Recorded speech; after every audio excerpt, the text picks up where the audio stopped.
A payphone stands half swallowed by moss in the middle of the state forest.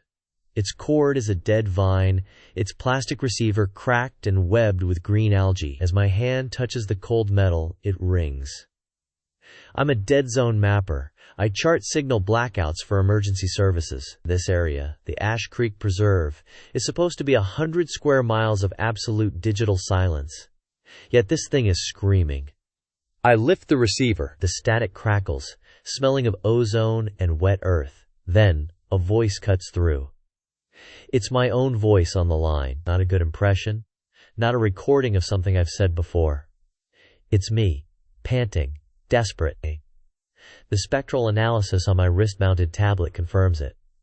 A 1-to-1 biometric match. The breathing pattern. The slight lisp I get when I'm terrified.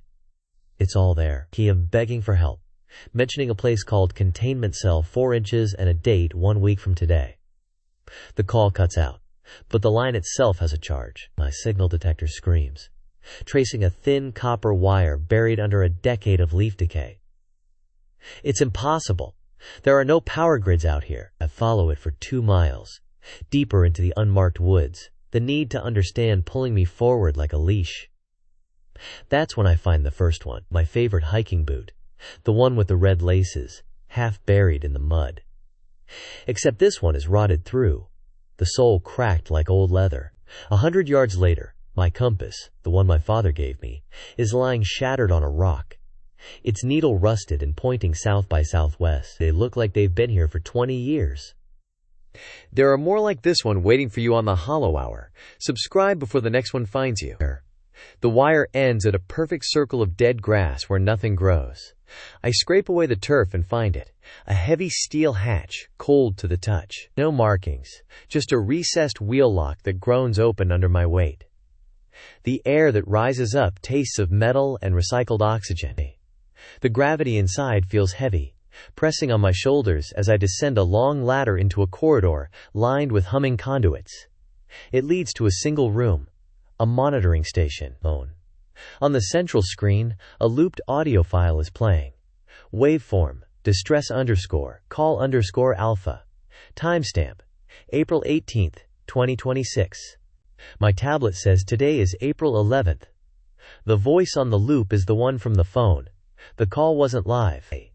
It's a recording, being broadcast from this room, sent back through time along that impossible wire. A reinforced glass wall looks into a small, sterile white room.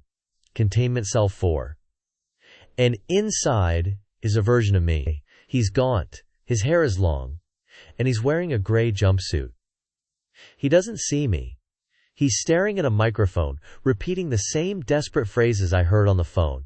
He's laying the trap. He's making the lure. I see a datapad on the console outside his cell. It's a system log. A week from now, he triggers a permanent lockdown. The facility is designed to isolate a paradox by sealing itself off from the world. The distress call was never for rescue.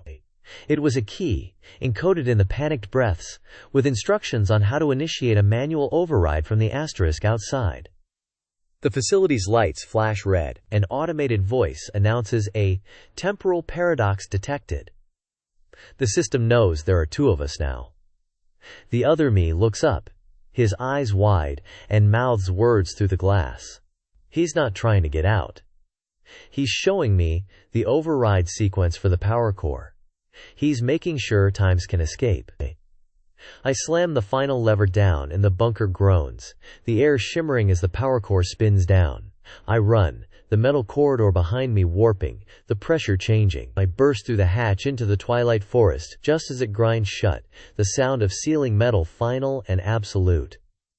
I made it back. I'm standing here, in the woods, clutching the datapad from the console. The screen flickers to life, showing a live video feed from inside the bunker. The containment cell is open and empty. And on the floor is my hiking boot, the one with the red laces, looking brand new. The entry log on the datapad has only 1 line, dated today. Subject has returned to the surface. Now the real test begins.